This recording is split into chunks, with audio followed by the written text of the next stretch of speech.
first episode came out on Friday. Yeah, or yeah. Saturday. So some of the cable news critique was in that episode as well. It did come up. So if you could change one thing about this format, what would it be? So I think, well, look, I think that you've been a great bulwark against the kind of... You don't have to say that. Skip that. No, part. I'll skip it.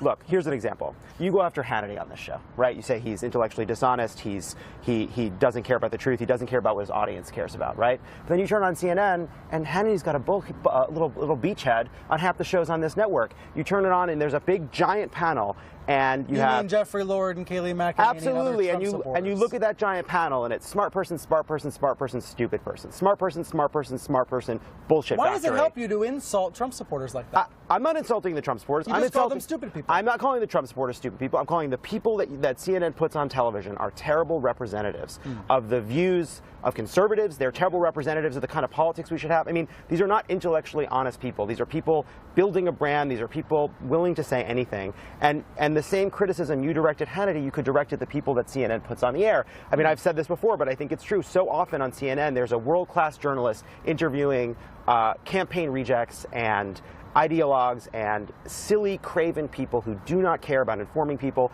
that aren't there to kind of help people understand what's going on in the news. And the thing is, there are millions of people who say every day, we don't like this, right? You look at every single poll But over. Millions are also watching it. We're all getting a ratings bump. We're all getting a ratings bump. I wish I had Jason Miller here to react to you right now. You're saying these people aren't intellectually honest. What I'm saying is, over and over again, you have polls that say, people hate the news. And it is not sustainable to have an entire... Look, some of that is partisanship, right? That's liberals saying that our side's not represented well.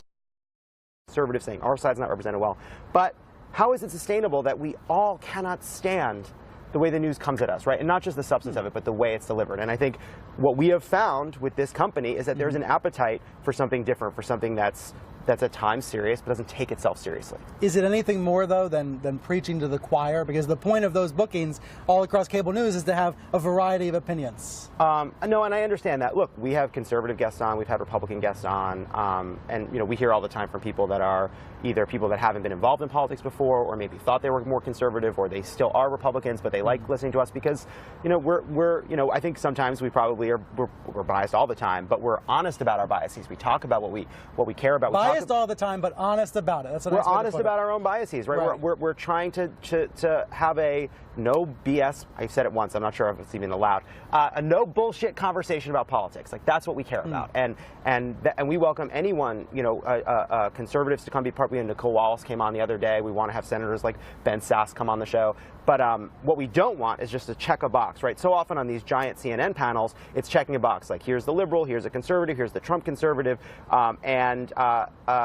I just don't know what the value is of that conversation. Who comes away Well, from I think a 10-person, we need to hear what all of them are thinking. Who comes away from a 10-person panel on CNN thinking, wow, I really understand that story and I feel super pleased with my experience? All right, next time you come back, I'm going to try to book you with 7 other people. Please. And we'll try to make it work. But I can overwhelm 7 people. Oh, okay.